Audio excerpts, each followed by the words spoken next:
What was it like to work with Christopher Nolan on your first feature film? Go for it, Harry. I personally thoroughly enjoyed myself. He's amazing. I've always been a massive fan of Chris's movies, and I think just getting to watch him work was felt like a big part of the whole experience. It was very surreal getting to watch him work every day, and it felt pretty amazing to be involved in the project, really, with him going. Yeah, no, similarly, I was a big fan. He's obviously got an amazing mind and he's a genius. I think enough people will tell you that. But what I really liked is how he is on set. It means that he creates a very kind of close, kind of intimate vibe, even though you're surrounded by these huge scale sets and massive warships and Spitfires overhead. He's very present all the time, very hands-on. Yeah. Tell me a little bit about the characters that you play and how they meet and sort of team up for them. So I play Alex, who's just a young British soldier, and he's nice. I think when he meets Fionn and Iron's characters, he's kind of he feels like he's a little more experienced than them. He's a little kind of more edgy, but at the same time, he's obviously just as scared of dying as everyone else is. I think he starts out by kind of trying to help them a little bit, and then, he's, will kind of do anything to survive. So he's a little, maybe a little tougher in terms of what he thinks being at war is supposed to be. But I think by the end, it's just kind of instinctive camaraderie of, we're in a tight spot and we're on the same team, so we'll kind of do anything to get out of it.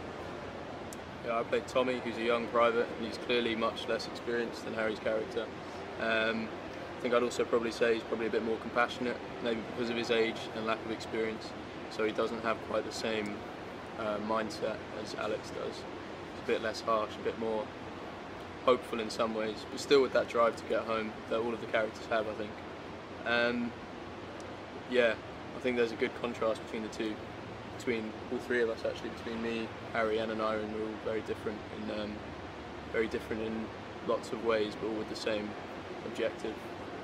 How did you, if you did, physically prepare for the role? Did you do any special training, or? Yeah, well, I went out 2 weeks early to Dunkirk and trained with the stunts quite intensely for 2 weeks, and they just put me through my paces, really, just did kind of military style training. We didn't go to a boot camp or anything, but a lot of them are ex-military, so they had me doing weapons training and swimming in the sea and circuit training and a bit of boxing and all kinds of things like that, really. Just a lot of swimming while heavy, I think, was like the main kind of preparation. I think it was swimming in trench coats. Yeah, a lot of more wool, I'd say, than I've swam in before. To make a habit of yeah, I think it was good just to kind of, get an idea of how heavy you were going to be while, doing that stuff. And I think it definitely helped to just prepare you rather than going in the first day and being like, oh, this is quite heavy. But yeah, nothing too crazy, but just some training stuff. And what was it like to work on the actual beach where the Dunkirk evacuation took place? I'd say it created an interesting mood kind of while we were filming. I think being in the place where it actually happened, it's every time you would break between shots, you could kind of tell everyone's very aware of where they were standing, and I think it made it quite intense just in general. I feel like everyone was very aware of where they were and everything that happened there, and it's such an eerie beach. It's not like everyone who goes to visit it is going because so many people died there, and it's it has kind of a weird there's like an eeriness to it, so it made the dynamic of filming there interesting.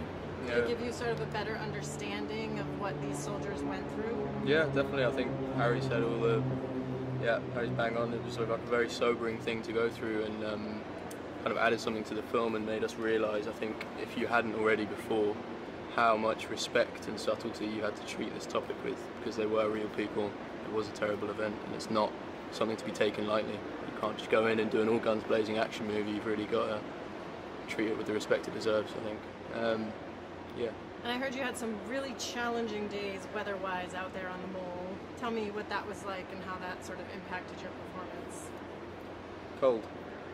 Yeah, I think it was just very cold. I think it helped in terms of it didn't require much acting in terms of the elements, and obviously you can't recreate the feeling of what actually would have been like, and the elements being tough is nothing in comparison to obviously what the soldiers would have gone through. But yeah, I think it just made it this like visceral experience of kind of having elements hit you from everywhere, and just made it so much more real than being in a studio or something and doing it that way. Use it was the phrase thrown around a lot by Emma and Chris. It's pretty cold, isn't it? It's quite rainy. Yeah, use it.